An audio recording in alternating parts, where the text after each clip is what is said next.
Did you know that Russia has a substantial black population? Out of 144 million Russians, about 70,000 are black and of African descent. Yes, this makes them only a very small minority who might be facing difficulties. However, as Russia remains sidelined from the news because of internal censorship, the world does not know what's going on inside Russia. Yet, the shocking lives of black people in Russia cannot be hidden any longer. What they face and cannot tell is too much for someone to ignore. But how do Russia have a black population in the first place, given that it was not involved in the transatlantic slave trade?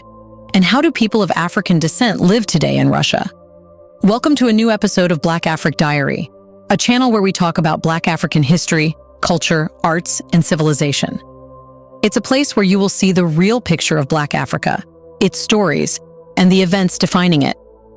In this episode, we will uncover the lives of Black people in Russia, revealing the truth that has been hidden. Let's get started.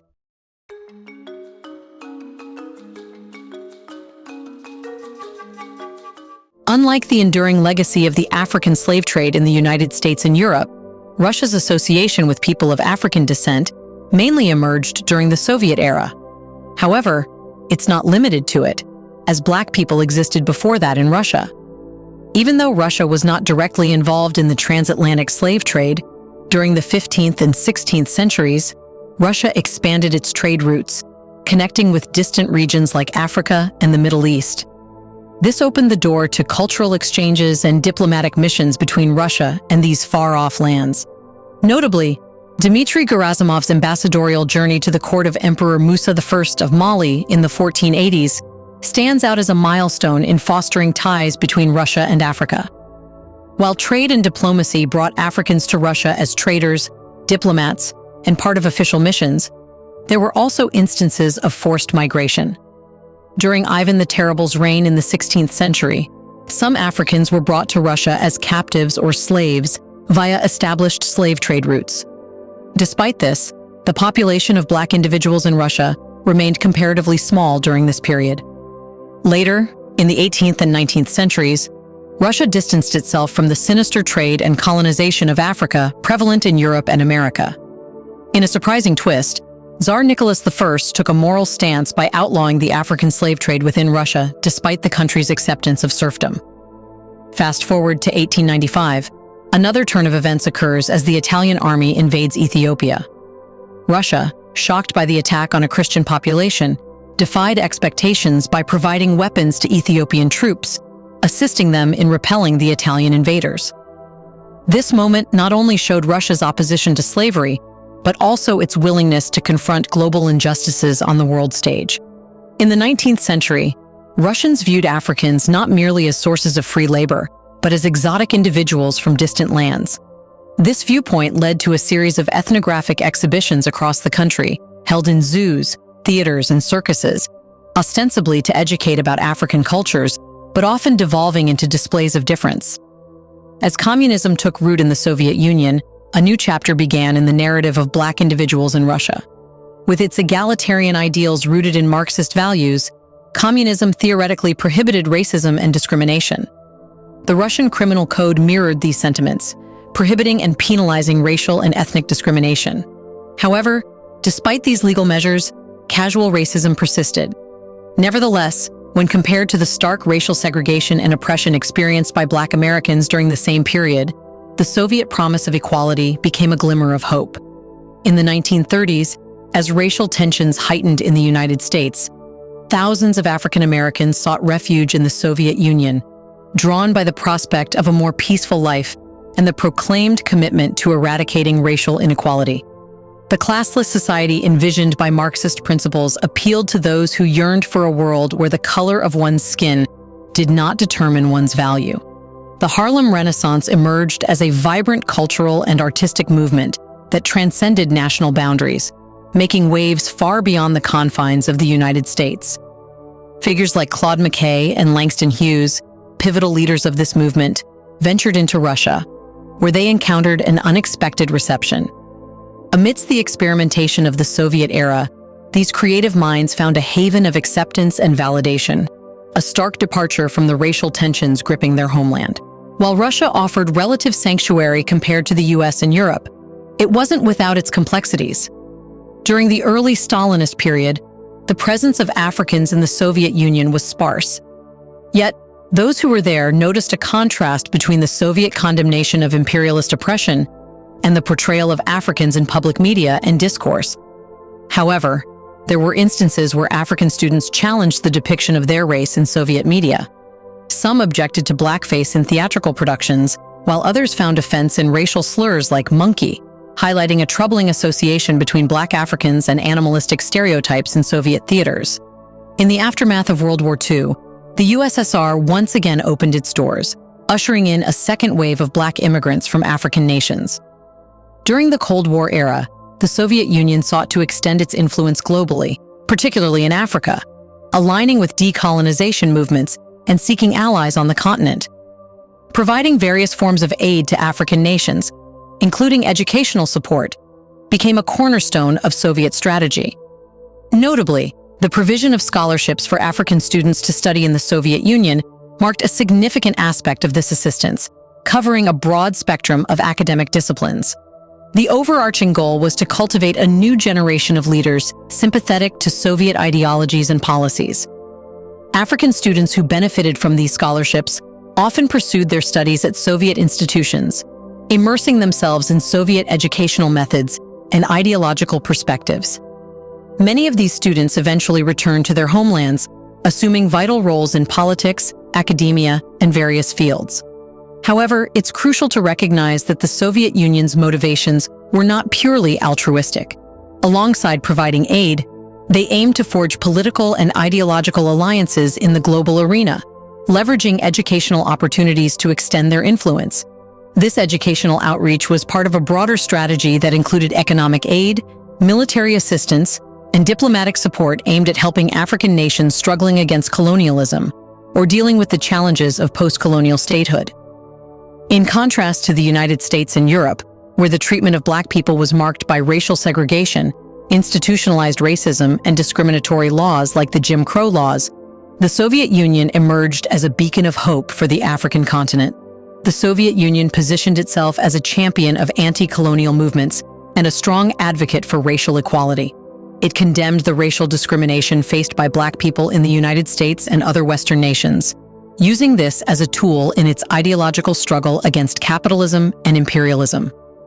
The Soviet Union aimed to portray itself as an ally of the oppressed, aligning with those fighting against racial injustice. This message resonated with some African leaders and activists engaged in anti-colonial struggles or advocating for civil rights. The Soviet Union's rhetoric and actions supporting decolonization and racial equality in Africa aimed to increase its influence and establish alliances with newly independent nations. However, upon arriving in the Soviet Union, African students encountered everyday racism directed at them from various segments of society. Depictions of Black people as wild, animalistic figures in children's books and media perpetuated racial stereotypes and worsened tensions. Tensions between Soviet citizens and Africans, especially African students studying in the USSR, heightened after the 1957 International Youth Festival held in the Soviet Union. Despite enjoying special benefits and opportunities such as government grants and greater freedom of movement, African students faced disparities in treatment compared to their Soviet counterparts. Soviet officials emphasized that African students were expected to return home after completing their studies, prohibiting them from staying in the USSR for extended periods. These disparities in treatment were brought to light by African-American writer and feminist Audre Lorde in her 1976 essay, recounting her trip to the Soviet Union. Lorde highlighted stark differences in accommodations, with some African and Asian participants housed in subpar hostels, while she stayed in a high-quality hotel. These observations shed light on the contradictions between the Soviet Union's professed anti-imperialist stance and the discriminatory treatment experienced by Africans within its borders. From the 1960s until the Soviet Union's collapse in 1991, African students studying in the USSR faced considerable hurdles, notably racial prejudice and discrimination. Many felt compelled to carry knives for self-defense and regularly endured racial slurs from their Soviet peers. In 1963, the case of Edmond Aser Addo, a Ghanaian medical student, epitomized these challenges. Addo's death and the ensuing protests by African students in Moscow spotlighted the complexities and contradictions of their experiences in the Soviet Union. The incident thrust issues of racism and discrimination within Soviet society into the spotlight, challenging the government's narrative of racial equality. The circumstances surrounding Addo's death were controversial, with African students alleging murder due to his relationship with a Russian woman, seen as a catalyst for violence. Conversely, the Soviet authorities attributed Addo's demise to intoxication and exposure to freezing temperatures. The divergent accounts exacerbated tensions among the African student community. Before we continue further, tell us, are you enjoying the video? If yes, please like and share the video and subscribe to our channel to watch more videos on Black Africa. Let's continue now. In response to Addo's death and the lack of justice, African students staged a protest on Moscow's Red Square on December 18, 1963. Numbering between 500 to 700 participants, they carried placards bearing slogans like "Moscow Center of Discrimination" and "Moscow, a Second Alabama," equating the city's racial atmosphere with that of the segregated southern United States. The use of Second Alabama highlighted African students' perception of racial bias in the Soviet capital. Their march culminated at the Spassky Gates of the Kremlin, where they engaged with Western journalists. The Soviet response downplayed the protest's significance, framing it as a foreign disruption rather than a valid expression of internal grievances. Addo's death, amid speculation about his interracial relationship with a white Soviet woman, exposed tensions surrounding flings between African men and Soviet women. Despite the prevalence of such relationships, interracial romances, and particularly interracial intimacy, remained taboo, perpetuating racial friction. Harold D. Weaver's encounters as a Black American in the 1970s highlighted sexual dynamics between African men and Soviet women, exacerbating tensions between Soviets and Africans. This phenomenon underscored the limitations of anti-racist rhetoric in the Soviet Union, which often mirrored Western stereotypes about Black men. These relationships faced widespread prejudice, both publicly and privately, often resulting in Soviet women being stigmatized as prostitutes and enduring shame from their families and communities. The treatment of Soviet women who became pregnant with mixed-race children was particularly distressing, as they often faced pressure to terminate pregnancies or give up their children for adoption to avoid societal scrutiny. Yes, it was not much different from what a white American woman was forced to do when she established a sexual relationship with a Black slave and got pregnant. Soviet regulations generally prohibited Soviet women from accompanying their African partners to their home countries in Africa. Those who chose to proceed with their pregnancies often found themselves raising their children alone, with minimal social support. Heart-wrenching accounts reveal instances of childhood ostracization in schools, enduring verbal abuse, and pervasive feelings of rejection throughout their formative years. Yelena Kanga, an Afro-Russian television presenter and producer, shared her poignant experiences, describing feelings of isolation and loneliness among her Soviet peers. She recounted how even her Russian boyfriend used racially derogatory terms of endearment, referring to her as his little monkey. The portrayal of Africans within the Soviet Union as primitive and Africa as a dangerous place exacerbated the sense of isolation within the African community. An illustrative example is the 1970 Soviet children's cartoon Katarak, featuring the song Chunga Chunga, which depicted Africans as jet black, nearly inhuman figures interacting with wild animals. These harmful representations reinforced negative stereotypes, breeding hatred towards Africans. Because privileges were extended to African students and visitors, such as stipends and access to foreign goods during times of scarcity, it exacerbated public resentment. Many questioned how these individuals could enjoy better living standards than the local population, perceiving them as less developed and trailing behind. The collapse of the Soviet Union marked a pivotal moment in global geopolitics, with far-reaching implications for various societal domains, including international relations and ethnic relations. In the post-Soviet era, Russia grappled with numerous challenges as it navigated a new political and economic landscape, with issues of race and ethnicity becoming increasingly prominent. Throughout the 1990s and 2000s in Russia, economic hardship, political instability, and social unrest prevailed. Incidences of xenophobia and racism surfaced, with attacks targeting individuals from diverse ethnic backgrounds, including Black people. Hate crimes and discriminatory practices emerged as significant concerns, with reports of violence against migrants and minority groups surging, fueled by resentment towards the dismantled Soviet system. Instances of assaults, verbal abuse, and even homicides against Africans and other visible minorities became alarmingly common. During the 2010s, Russia posed significant challenges for visible minorities, particularly in major urban centers like Moscow and St. Petersburg, where incidents of stabbings and physical assaults became distressingly common.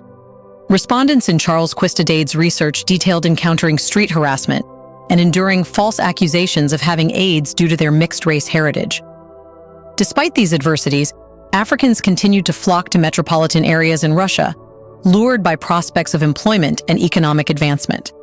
However, Russia's limited avenues for refugee status and the absence of a robust legal framework for addressing migrants' rights compounded their difficulties.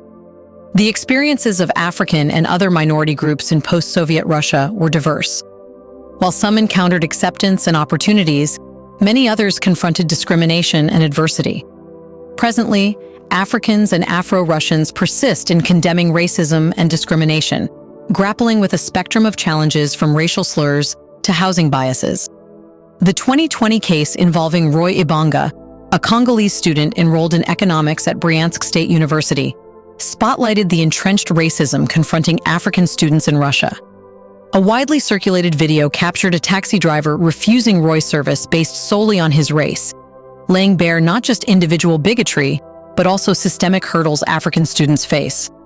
Roy's revelation that such discriminatory treatment is a widespread occurrence, not confined to him alone but experienced by other African students in Bryansk, prompted him to share the incident on social media, aiming to shine a light on the systemic racism embedded in Russian society.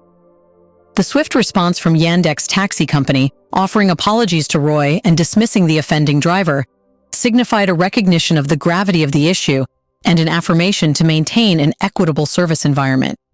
Nevertheless, Roy's encounter underscores broader challenges facing African students in Russia, particularly in smaller locales like Bryansk. His account of being denied entry to a cafe due to prejudicial assumptions stemming from past incidents involving other Africans underscores the persistent racial profiling and discrimination. His observation that Moscow presents a different atmosphere than Bryansk underscores regional disparities in attitudes and experiences of racism. While Moscow embraces cosmopolitanism, smaller cities may lack exposure to diverse cultures, fostering a climate of misunderstanding and intolerance toward individuals of varied racial backgrounds. Roy's journey, having previously resided in Congo before his arrival in Russia in 2017, starkly highlights the differing societal attitudes toward race. His revelation that he had never encountered racism until his time in Russia underscores the profound impact of societal biases on individuals. The experience of feeling dehumanized and constantly scrutinized based on race took a toll on Roy, as he expressed frustration and stress caused by such encounters. Additionally, the incident brought attention to the online response, with some social media users offering support for Roy, while others resorted to racist insults. This disparity reflects broader societal divisions and the ongoing challenge of addressing deeply ingrained prejudices. Another compelling case is that of Isabel Castillo, an Afro-Russian resident. Isabel's experiences provide valuable insight into the complex and deeply rooted issue of racism in Russia, shedding light on the struggles faced by individuals of mixed race. Growing up in Russia, Isabel endured daily discrimination and bullying at school due to her visibly different skin color. Despite attending a prestigious school specializing in math and physics, she felt isolated and defenseless against racial taunts and stares, which became a daily ordeal. This environment fueled her desire to find a place where she could blend in without constant reminders of her differences. Isabel found some relief upon relocating to St. Petersburg, where she encountered a more diverse and accepting environment. However, upon entering the workforce and searching for accommodation, Isabel encountered racism once again, particularly in Moscow. The discriminatory practice of landlords explicitly stating Slavs only in rental advertisements underscored the prevalence of racial biases. Even with a valid permit to reside in Moscow, Isabel faced skepticism from landlords who doubted her ability to pay rent based on her name. This illustrated how racial stereotypes can impact various aspects of life, including access to housing. Lately, both the United States and Europe have been confronting significant challenges related to police brutality, racial profiling, and systemic racism against Black individuals, igniting widespread protests and calls for justice. When comparing these circumstances to Russia, where the Black population is notably smaller, consisting of approximately 70,000 individuals in a population exceeding 144 million, there may be fewer visible protests against racial discrimination. While some Black individuals in Russia may currently report experiencing little to no discrimination, indicating progress toward a more inclusive society, it's crucial to approach such individual accounts cautiously. Experiences can vary greatly, and the absence of reported discrimination by some does not diminish the challenges faced by others. Despite Russia's relatively smaller Black population, the country does harbor a history of racism that cannot be disregarded. Recognizing this history is vital for comprehending the complexities of the current situation and striving toward a more equitable and livable society for people of all ethnicities. Did you know that Black people in Russia are treated in such a way? Whom do you think was and is more insensitive toward Black people? White Europeans and Americans or Russians? In the comment section right below, share your thoughts on whether African presidents should convey their concerns to Putin about Black people's treatment in Russia. Do you want to watch more videos like this one? If yes, subscribe to our channel and press the bell icon next to it. We bring videos on Black Africa, its history, rich arts and culture, and things the world should know about. Thanks for watching, and until the next video, stay tuned.